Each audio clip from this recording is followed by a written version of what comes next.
Bugün çisla hürmetli vatandaş 2024 yıl 8. ayının 1. gün haftaga Perşembe.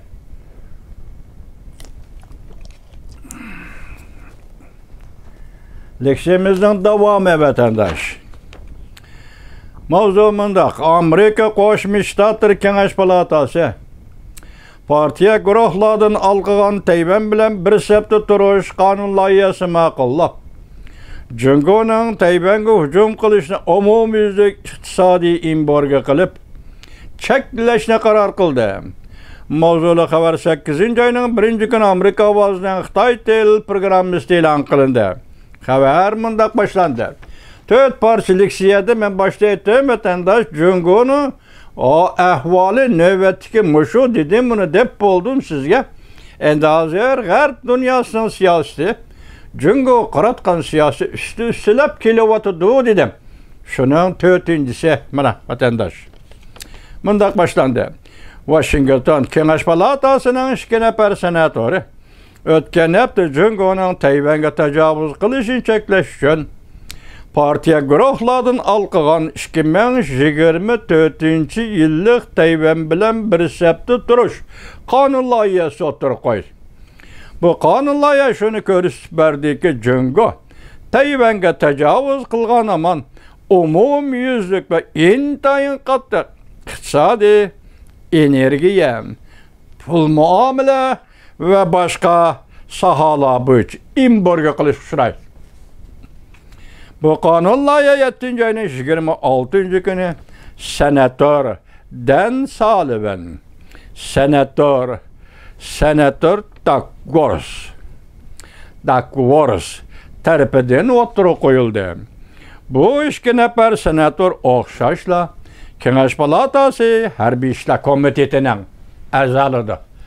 Bu taraf yana ortiq kelchimi harbiy ishlar komitetining a'zolari tarafida o'tirib qo'yilyapti vatandaş.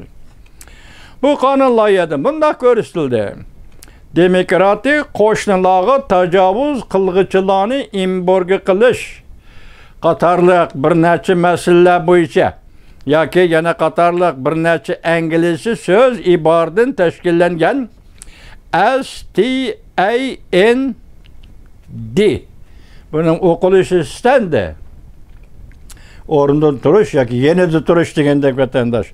Qonun loyihaning mazmuni Jungo Kompartiyasi a'zolari pul muomala organlarini hamda sanoat sohasini embargo qilish hamda Amerika pul muomala organlarining har qanday Jungoga foydali bo'lgan yoki Jungo Kompartiyasi bilan munosabatli bo'lgan shirkatlarga mablag' solishini cheklash. Arzular mablag' solmaymiz degan Amerika şirketlerinin başının içinde ular mı cheklashib turaydi mundaq bo'lganda. Yoki Jungo Kompartiyasi bilan munosabatli shirkatlarga mablag' solishini cheklash. Xususiylar va kapital tashkillovchi shirkatlarning mablag' solishini cheklash. Shu orqali Jungo Kompartiyasining Tayvanga harbiy hujum qilishini cheklash. Bu yeni qonun loyihasi az 3 gündür bizlar Tayvan to'g'ri so'zlab kelyapmiz. Tunigun so'zildi 35 davlat parlament a'zolari, ya'ni davlat alqıgan parlament a'zolari Tayvanga keldi ve şu kuni Tayvanni parlament a'zolari tashkilot, xalqaro tashkilotga qabul qildi vatandaş. Shuning a'zo bo'lib kirib bo'ldi. Bugun endi bu qonun loyihasi keldi degan gap üstülep kelyapgan siyosat deymiz vatandaş. Endilikte yana bir haber. Ahırdan yani müşnaqtır. Şu qonun loyihasida Jungodan import qilingan barliq moddiy buyumlarning Amerika kirishini cheklash yoki Jungodan import qilishini cheklash. Bundaq taznayt yaxshi bo'ladi vatandagi, mustamlika vatandagi Uyg'uristondagi Uyg'urlarning majburiy Amerikada ishlangan mahsulotlarning Amerikaga kirishi, Amerika bozorlariga kirishi cheklanadi vatandaş. Endilikda yana bir xabar. Xoniya İran'da hujum bilan o'ldirildi. O'rta Sharqda umumyuzlik rayondoirlik urush portlashining xatari yuqori ko'tarildi. Mavzulu xabar 8 ayının 1 günü Amerika avazından Xitay tili programımız e'lon qilindi. Xabar mundaq başlandı.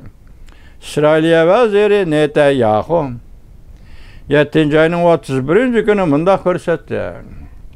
İsrailiyaga qaratgan har qanday tajovuzchilik harakatlari intayin og'ir badal to'laydi. Bu vazir, ya'ni Netanyahu, Netanyahu'ning Xoniyaning yuqori darajalik kechiringlar. Netanyahu'ning Hamasning yuqori darajalik rahbari İsmail Xoniya qazo qilgandan keyin tunji qatim e'lon qilgan bayonot edi. Lekin Xoniyaning ismini og'izga olmadi. İran ve Hamas qurolli tashkilotlari İsrailga hujum qilib, Xoniya vafot bo'ldi deb aybladi ve 3 olimiz deyishdi. Bu qatimqi hujum qilish voqeasi O'rta Sharqda taxmi zo'r ko'lamda urush portlashning xatirini oshirib o'tdi. Netanyahu mundaq ko'rsatdi.